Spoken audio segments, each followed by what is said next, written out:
Bitcoin. Bitcoin. Bitcoin. Bitcoin. Bitcoin. Bitcoin. Bitcoin. Bitcoin is coming out of this smelling like a rose. What is Bitcoin? It's simple. It lets you send and receive value using nothing more than a computer and an internet connection. Olá!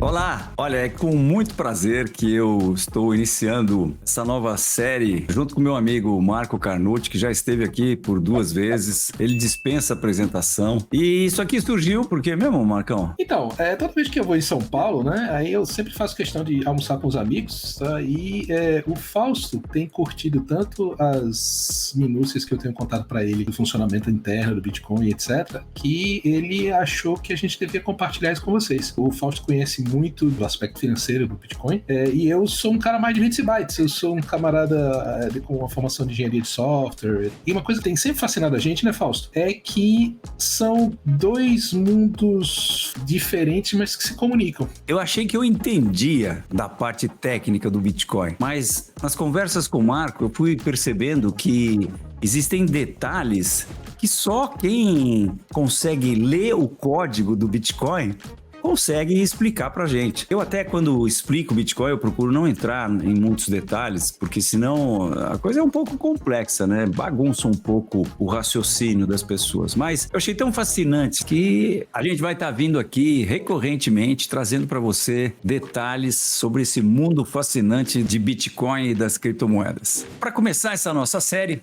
primeiro episódio, nós vamos falar do começo. Vamos falar de Satoshi Nakamoto. Fala aí, Marcão, como é que é a sua interpretação do processo da criação do Bitcoin? De quem você desconfia que possa ser o Satoshi Nakamoto um grupo ou será que é uma pessoa? Então, Fausto, eu sempre vi essa teoria de que o Satoshi Nakamoto fez tanta coisa brilhante que seria impossível ele ser uma pessoa só. Lendo o código do Bitcoin original, eu não tenho essa impressão, porque o código original do Bitcoin ele é suficientemente pequeno para ter sido feito por uma pessoa só, e ele tem algumas particularidades, para chamar um nome bonito, umas idiosincrasias.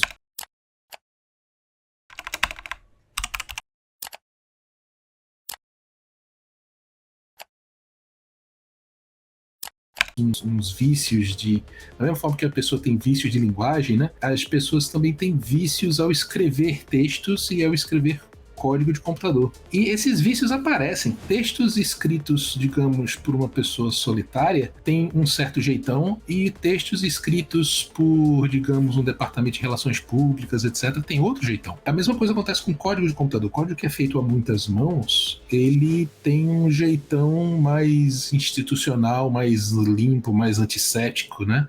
E o código escrito por um programador solitário, ele reflete os vieses e as particularidades desse programa solitário, uns deslizes, umas coisas que ele faz que são bem típicas de programador solitário. Eu aqui, como advogado do diabo dos nossos telespectadores, eu tenho a sensação que muita gente não tem noção do que é um código. Que tal a gente mostrar para os nossos espectadores um código? Mas eu trouxe uma coisa para te mostrar também que eu acho que você vai gostar. A primeira versão original do Bitcoin na forma executável, então a gente consegue botar ele no Windows moderno e ele ainda roda. Uau! Tem um site lá dentro do GitHub que esse camarada aqui chamado Manquinhas, ele preservou o código-fonte original de algumas das primeiras versões do Bitcoin que se tem notícia.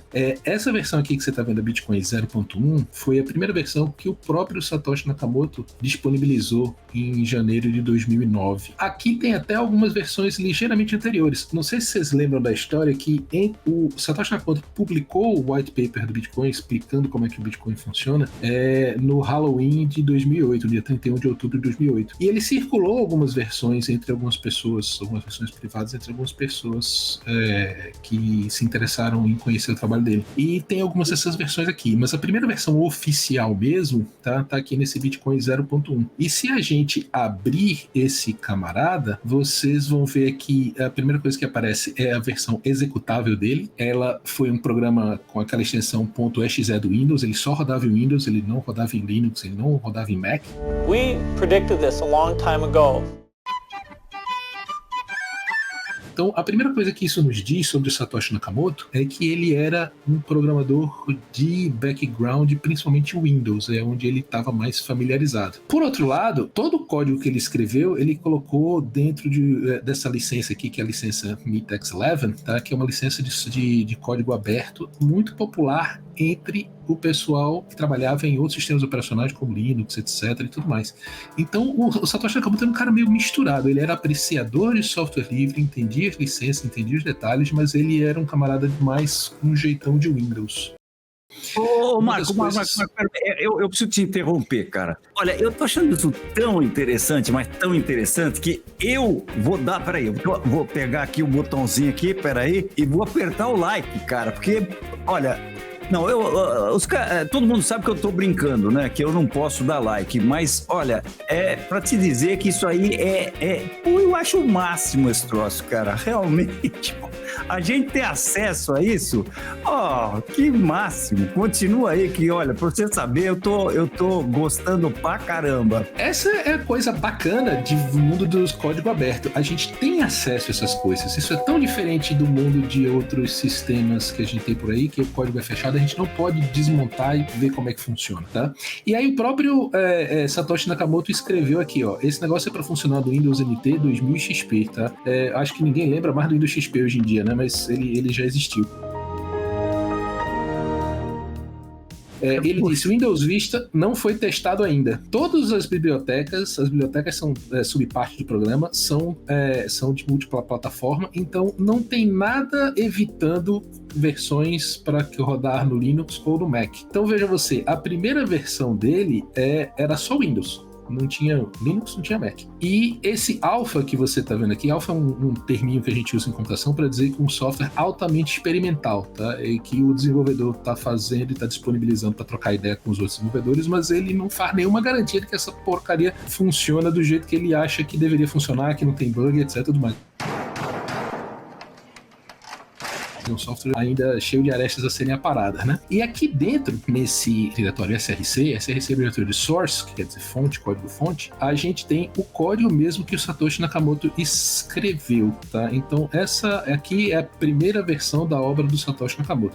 Ela foi escrita em uma linguagem de programação chamada C++, tá? Que em inglês chama C++, e por isso a extensão do arquivo tem .cpp, e tem os vários arquivos aqui que fazem diversas coisas.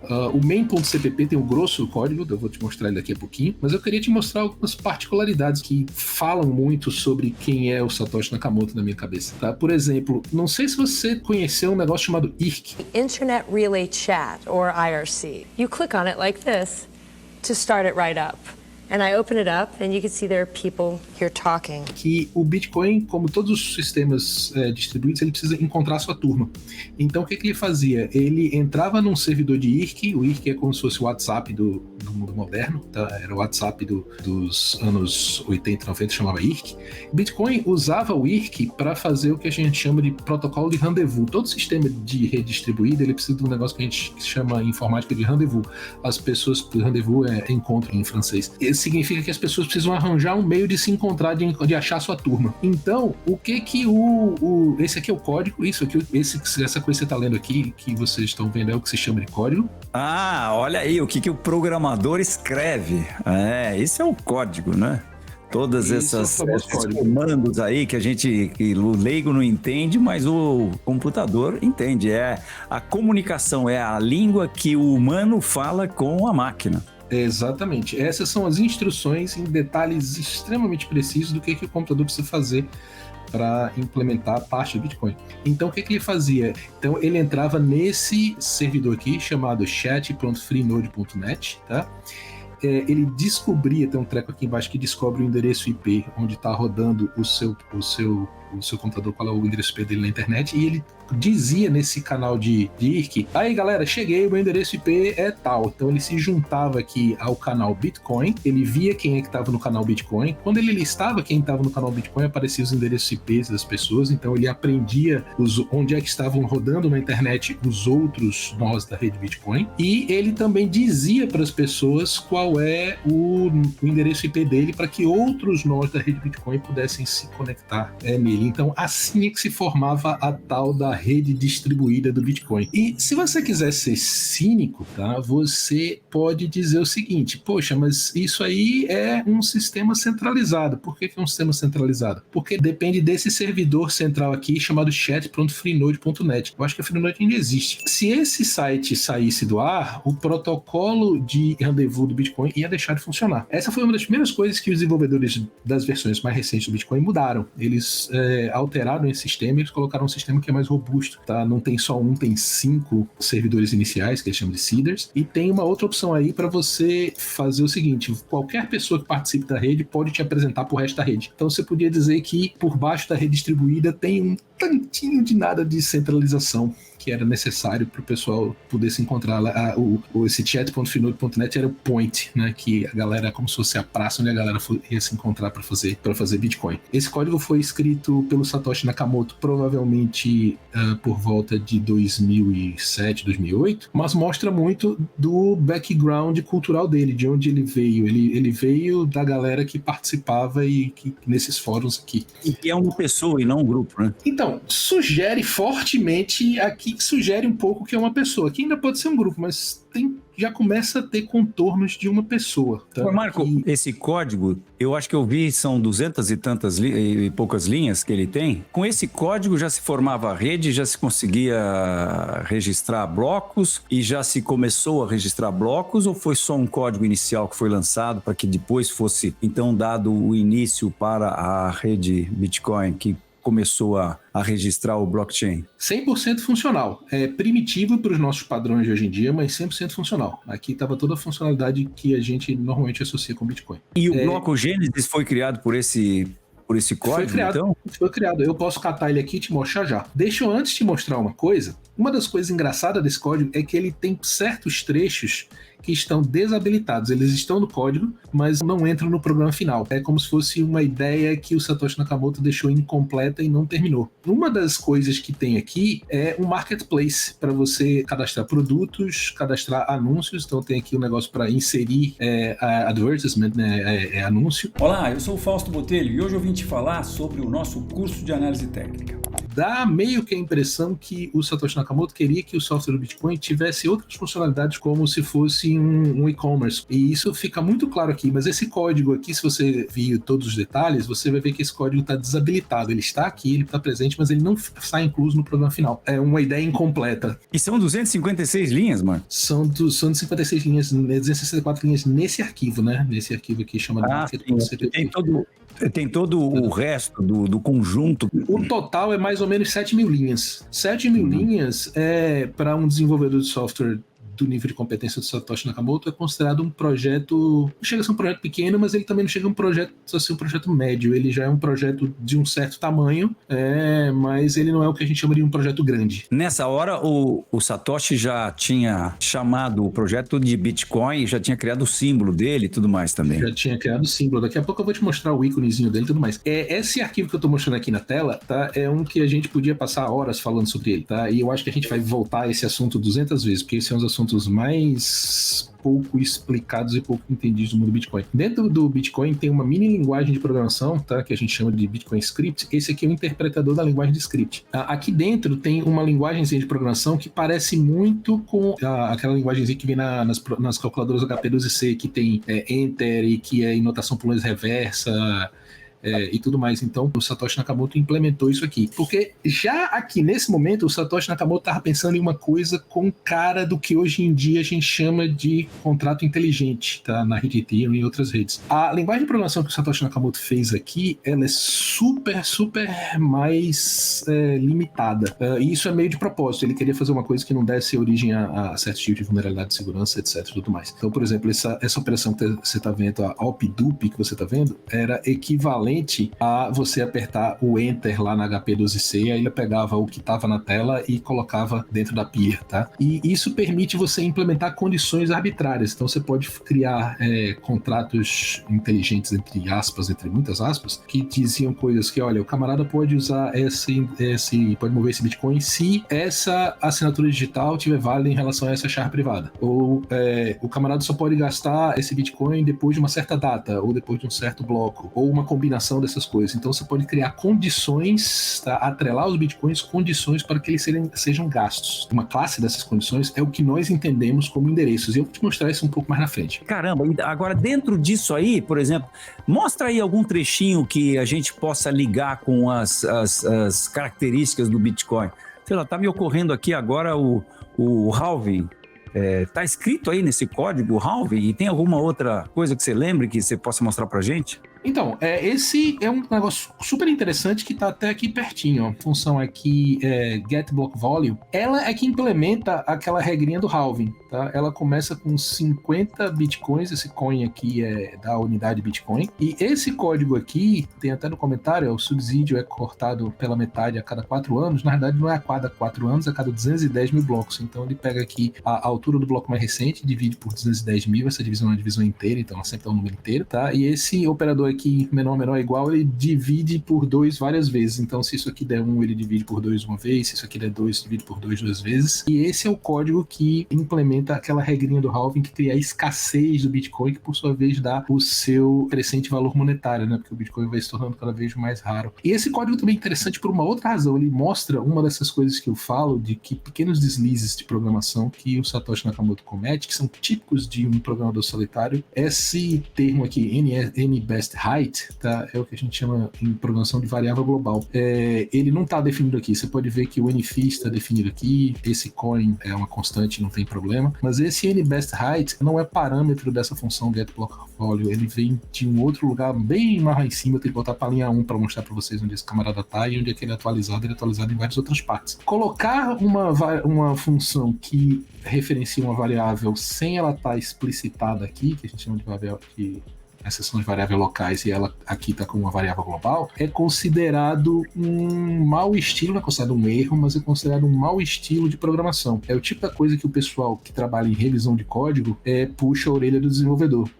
Não é um erro, per se, só que é uma coisa a ser evitada porque ela tende a causar outras classes de erro de programação. Então, isso aqui é um detalhe de estilo típico do programador solitário. Se esse código tivesse passado por revisão de código, provavelmente isso aqui não teria acontecido. Aqui teria escrito int 64, N-best height, ou seja, esse N-best height estaria explicitado aqui, seria como parâmetro. Então, esse é uma particularidade, uma dessas várias particularidades que me faz acreditar que Satoshi Nakamoto era um programador solitário, que ele não mostrou o código dele para muita gente. E isso também tem tudo a ver com a percepção de alta privacidade e manter a identidade dele desconhecida, né?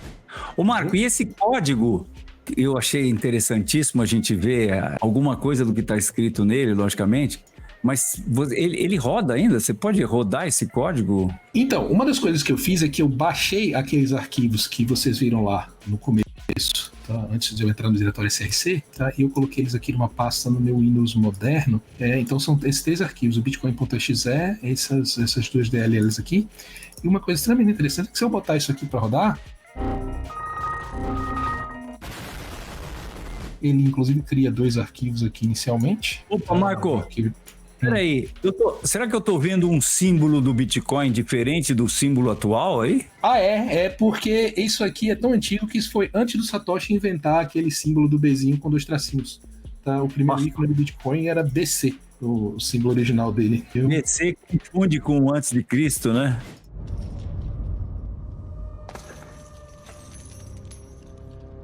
Então, olha só, esse aqui era o software original do Bitcoin, tá? Então, lembra que eu mostrei ainda agora para você aquele código onde estava o menu File? É aquele código que você vindo agora que faz esse File, aquele código que você vindo agora que faz esse Generate Coins. Quando você liga esse Generate Coins aqui, você coloca o teu software Bitcoin no modo de mineração, então ele começa a minerar criptomoedas. Foi assim que as primeiras pessoas receberam suas primeiras criptomoedas. Eles colocaram Generate Coins, aí ele começa a fazer aquele negócio de calcular, fazer aqueles cálculos complicados, etc. E a cada algumas horas as pessoas recebiam 50 Bitcoins. Era tão fácil conseguir Bitcoin naquela época, né? E exatamente por ser tão fácil, as pessoas não davam tanto valor. Hoje em dia a gente tem que se estapear para comprar nas corretoras. Outra coisa que eu acho super legal, que pouca gente sabe, é que essa opção Send Coins aqui era que você usava para enviar criptomoedas para as pessoas. E naquela época, você tinha 2 maneiras de enviar criptomoeda. Você podia fazer o endereço, tá? Colocar o endereço da criptomoeda do destinatário, como a gente faz hoje em dia, mas tinha uma outra forma, você podia colocar o endereço IP da pessoa. Esse era o momento em que a rede era realmente peer-to-peer, porque colocando o endereço IP, sei lá, imagina que o teu endereço IP é 178.168.98.11, não sei, inventei esse endereço agora. Mas você, Fausto, chegar para mim assim, olha aqui, o meu endereço IP é 178.168.89.11, eu digito isso aqui, o meu programa Bitcoin rodando aqui no meu Windows ia via internet conectar diretamente, sem intermediário nenhum, no seu Bitcoin, e ele ia fazer o envio das criptomoedas diretamente para você, genuinamente sem intermediário. Mas eu precisaria estar com o meu programa rodando também, né? Você precisaria estar com o seu programa rodando nesse endereço IP. Nessa época, muita gente ainda tinha acesso à internet pelo que a gente chama de IP real. O teu endereço IP, a tua máquina, o teu computador inteiro ficava exposto na internet. E aí, como isso dava muito problema do cabo de ser hackeado, tal, etc., aí inventaram os roteadores Wi-Fi que criam uma espécie de um bloqueio. Eles atuam. Esse roteador Wi-Fi que você tem na sua casa, ele não só distribui a internet na sua casa, mas ele atua como porteiro. Ele deixa as tuas conexões saírem, buscarem coisas na internet, mas ele não deixa ninguém na internet entrar na tua rede interna sem você explicitamente autorizar. Naquela época não tinha essas coisas, então a gente conseguia conectar diretamente o endereço IP na máquina das pessoas para fazer um envio genuinamente direto. Então veja que interessante, o negócio de você mandar via endereço Bitcoin, esse por exemplo aqui é um NS17, não sei das contas que está aparecendo aqui, era um plano B caso o destinatário não estivesse online naquele mesmo instante que você. E veja só, hoje em dia esse é o sistema de envio primário. Esse sistema de envio via endereço IP foi descontinuado, foi desativado. Tá? O que eu pessoalmente acho uma pena, porque esse é a maneira mais peer-to-peer, mais direta. Por incrível que pareça, quando você manda por endereço, você está fazendo um envio indireto, você está passando pelos outros nós da rede. A rede ainda é distribuída, tem todas aquelas características de descentralização que a gente sabe, tá, não sei o que, mas esse é ligeiramente mais indireto, enquanto o envio por endereço IP é a maneira realmente mais direta. Muito legal, Marco. Achei muito interessante isso daí.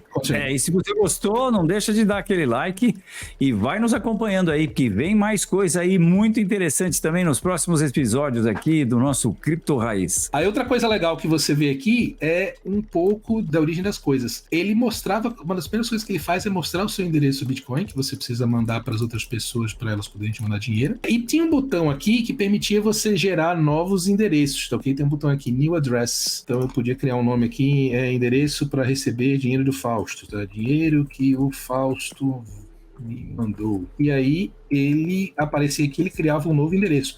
A grande maioria das pessoas nem se dava o trabalho de criar um outro endereço. Então é por isso que hoje em dia ainda persiste essa confusão entre endereço e carteira. Carteira é o software que armazena os teus bitcoins, as tuas chaves privadas, as tuas coisas. Endereço é uma coisa, um dado para você receber como se fosse um número de conta. Como antigamente as pessoas só tinham um endereço para cada carteira, criou-se essa história de que qual é a tua carteira, né? Quando você na verdade está querendo dizer qual é o endereço de recebimento. Porque antigamente as carteiras tinham só um endereço e as pessoas não se davam o trabalho de ter mais de um endereço. Mas era possível e já estava aqui na primeira versão do Bitcoin, desde a primeiríssima versão do Bitcoin. O que nós estamos fazendo nessa época que nós não mineramos o Bitcoin, Marco Carnucci? Cara, não fale isso não, que isso me dá uma depressão tão grande. Boa pergunta. O que eu tava fazendo, cara? Tá? O que eu tava fazendo? Eu entrei relativamente cedo, tá? Então eu entrei na época que você ter um Bitcoin não era grande coisa, tá? Eu já cheguei a ter um Bitcoin. Só que eu gastei com um monte de coisa, etc. Eu, como muita gente, não dei valor, né? Eu não sabia que ia chegar nesse preço, tá? Eu não ouvi o tal do Fausto, tá? Esse camarada da análise técnica que dizia que o Bitcoin ia chegar a R$100 mil, $100 mil. Quem sabe em 2033 não vai ter dois carinha falando, putz, o que nós estamos fazendo em 2023 que nós não compramos o Bitcoin? Puxa vida! E olha só, acabou de tocar o alarme aqui, só para constar, olha só como é que tá o Bitcoin, ó. Escapando dos 30 e rumo ao que eu acho que é os 40 mil aí. Pois é, naquela época eu nunca, nem nos meus sonhos mais loucos, imaginei que o Bitcoin ia chegar a 30 mil. Imagina o pico dele de 60 e poucos mil, né? Naquela época era quando, Marco? Quando eu entrei no Bitcoin em 2013, eu já... Inclusive, eu vi um evento uma vez, patrocinado aí pela Foxbit, pela galera da Foxbit, um tal de um Fausto, que disse que o Bitcoin ia chegar a 100 mil, que na ocasião eu entendi que era 100 mil reais, tá? E eu achei que o cara era doido. E hoje estou eu aqui fazendo uma live com o cara. Já pensou? Eu vou fazer uma previsão aqui para vocês. Vocês vão falar daqui a uns anos, não muitos, mas digamos aí, menos que 10 anos. Eu estive em abril de 2017 numa palestra na Telefônica, quando o Bitcoin estava $1.000. Ô Marco, mas olhando o código, você acha que dá para dizer quem é o Satoshi Nakamoto? Dá pra gente saber muito bem. Enquanto envio por isso Que vem mais coisa aí muito interessante também nos próximos episódios aqui. Eu fico tão feliz, Fausto, de descobrir que não só sou eu que faço essas coisas. De vez em quando eu vou gravar também, eu erro as falas, eu faço tudo errado. Fica quieto, eu tô perfeito, eu não erro. Isso é você que tá falando. É mentira. Periodicamente, A gente vai estar vindo aqui recorrentemente para você. A gente vai estar vindo aqui periodicamente. A gente vai estar vindo aqui várias... quantas vezes? Vai ser periodicamente ou recorrentemente? Eu tô me sentindo tão compreendido.